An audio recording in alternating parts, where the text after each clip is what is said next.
Salut les VG, comment ça va? C'est Victor, votre chef VG Mix. On se retrouve aujourd'hui pour une nouvelle vidéo. Déjà pour commencer, un grand merci à tous pour tous vos retours positifs que j'ai eu sur Facebook, en commentaire et même par mail. Et vous me motivez vraiment à continuer. Et n'oubliez pas, vous pouvez aussi me trouver sur Instagram. Normalement, vous allez le voir dans le titre de la vidéo, c'est mon top 8 des protéines végétales. Avant de commencer, je tenais simplement à préciser que c'est un avis personnel. J'ai réalisé mon top par rapport à l'apport en protéines, le goût et aussi la rareté du produit. Parce que si c'était pour vous lister toutes les légumineuses, ça servira à rien. Allez, on va pouvoir commencer. Déjà, j'ai mis en 8e position le quinoa. Le quinoa, c'est une céréale qui revient de plus en plus au goût du jour et qu'on voit de plus en plus dans les restaurants. Elle apporte 14 grammes de protéines pour 100 grammes, ce qui est un bon apport en protéines. Le quinoa est aussi plein de nutriments importants, tels que des acides aminés, des fibres, des minéraux, et pour toutes ceux ou celles qui sont intolérants au gluten, le quinoa est un ingrédient sans gluten. Donc en bref, le quinoa, c'est une céréale qui peut être servie avec tout, partout et tout le temps. Et personnellement, c'est sûrement ma céréale préférée. Donc pour le cuire, c'est très simple. Déjà, si vous l'achetez en vrac, sachez qu'il faut d'abord le laver. Donc pour le cuire, par exemple, vous pouvez d'abord faire revenir des oignons émincés au préalable. Donc on va lister. Couper les oignons et faire revenir dans de l'huile.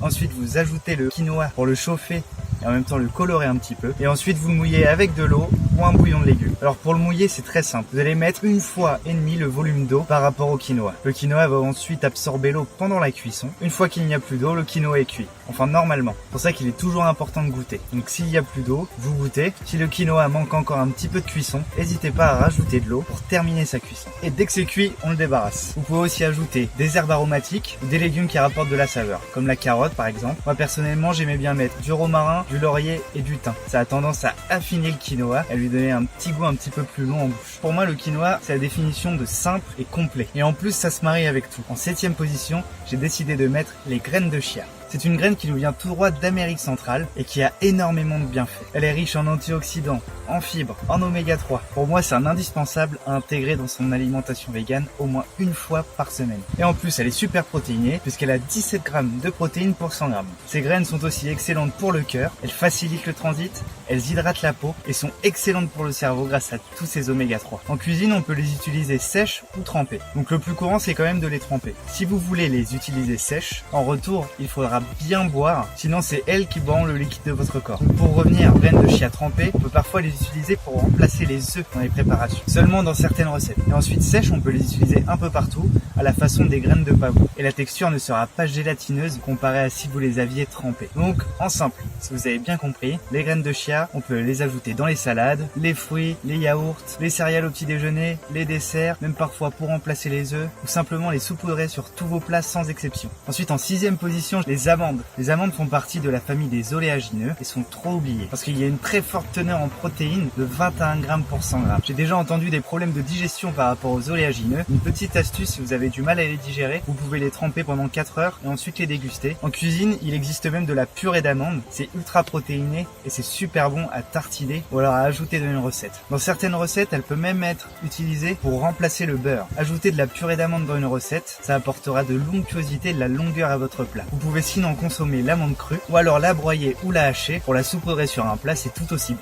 En 5e position, j'ai décidé de mettre le tempeh. Alors le tempeh, c'est quoi? Le tempeh, c'est un aliment fait à partir de graines de soja fermentées. C'est une préparation originaire d'Indonésie qui ressemble un petit peu à du fromage. C'est une source très intéressante de protéines puisqu'elle fournit 20 grammes de protéines pour 100 grammes. Ensuite, pour le cuisiner, c'est très simple aussi. Il faut simplement le faire mijoter dans de l'eau frémissante pendant 8 à 10 minutes. On va donc, par ce procédé, le ramollir un petit peu et le rendre beaucoup plus agréable pour le manger. Donc en simple, vous le mettez 10 minutes dans de l'eau frémissante. Ensuite, vous le débarrassez avec un écumoire, vous le séchez entre 2 feuilles de papier sopalin et vous pouvez maintenant le couper en tranches, en dés, le hacher ou même l'émietter, selon ce que vous voulez faire avec. Alors on peut vraiment tout faire avec du tempeh, parce que déjà on peut le faire au barbecue, à la poêle. Personnellement, j'adore à la poêle pour le déglacer avec un petit peu de vinaigre. Vous pouvez même le cuisiner avec des épices ou le faire en marinade. C'est à vous de choisir selon ce que vous préférez. Alors vient ensuite la 4e position, c'est les haricots azuki. L'azuki, c'est un haricot rouge qui nous vient tout droit du Japon et qui est pour le moment pas très connu en France. C'est vraiment dommage parce qu'il contient 25 grammes de protéines pour 100 grammes. Autant dire que c'est énorme pour une légumineuse. En plus, niveau goût, il a un goût un tout petit peu plus prononcé que le haricot rouge qu'on connaît en France. Ou alors, il est même très agréable de travailler en purée et avec des épices. Moi, ce que j'aimais faire, c'était en cuire d'avance. Et ensuite, on va faire une salade froide. Tout simple, vous mettez des échalotes, un petit peu de vinaigre, un petit peu d'huile, des graines, tout réjouer et c'est très très bon. Une petite astuce, pensez toujours à bien tremper vos légumineuses au moins 4 heures. Ça les rendra plus digestes. Je sais que le mythe des légumineuses, c'est de les tremper 12 heures. J'entends ça partout tout et j'entends ça tout le temps. Et c'est pas complètement faux. Mais au-delà de 4 heures, ils sont déjà bien trempés et vous n'avez pas besoin de les laisser plus. Les légumineuses sont les sources les plus abondantes en protéines végétales. Alors n'hésitez pas à en manger. En troisième position, on a les graines de chanvre. Ces petites graines ont une teneur de 26 grammes en protéines pour 100 grammes. Elles sont aussi très riches en oméga 3 et en vitamines. Elles ont un petit goût qui se rapproche de la noisette et elles se digèrent très bien. Pour moi, c'est tout simplement un coup de cœur parce que vous pouvez en mettre partout,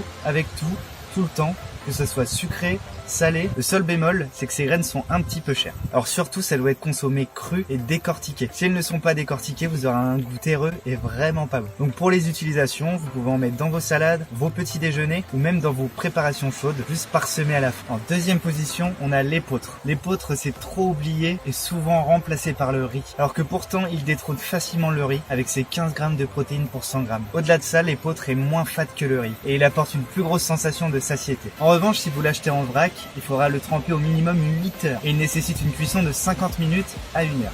Donc oui, c'est vrai, je vous l'accorde, c'est un petit peu moins pratique que le riz pour les jours de la semaine. Et si vous avez un petit peu de temps le week-end, ça change, c'est meilleur, c'est moins sec si c'est bien cuit, c'est plein de nutriments. Et ajouter avec des légumes, c'est vraiment suffisant. Alors la cuisson de l'épeautre, c'est vraiment une cuisson simple, dans laquelle vous pouvez ajouter des aromates. Comme je vous le disais avant pour le quinoa, on peut utiliser du romarin, du thym, du laurier. Toutes ces herbes vont très bien avec l'épeautre. En revanche, attention, ça boit beaucoup d'eau. Donc pensez à bien vérifier le volume d'eau vers la fin de cuisson pour ne pas que l'épeautre brûle. Si jamais elle a déjà bu toute l'eau, n'hésitez pas à en rajouter un petit peu, comme pour le quinoa, pour terminer la cuisson gentiment. Et enfin pour moi, la première position, c'est la spiruline. La spiruline est de loin la première source de protéines végétales parce qu'elle comporte 65 grammes de protéines pour 100 grammes. C'est considérable. Elle a aussi une teneur incroyable en acides aminés et elle est utilisée comme alternative à la viande dans plein de pays en développement. Seulement attention à sa provenance et favoriser le bio si possible. Donc la spiruline est une algue qui se trouve dans le commerce, soit sous forme d'une poudre déshydratée, en vrac ou en capsule. Elle a énormément de bienfaits pour le corps, tellement que je serais incapable de tout vous lister. On peut soit utiliser l'algue pour ajouter du croquant, ou alors utiliser de la poudre pour colorer et même ajouter de la texture à vos préparations. Ça donne une couleur vraiment surprenante à vos sauces ou à vos plats et ça pourrait épater vos invités ou votre famille.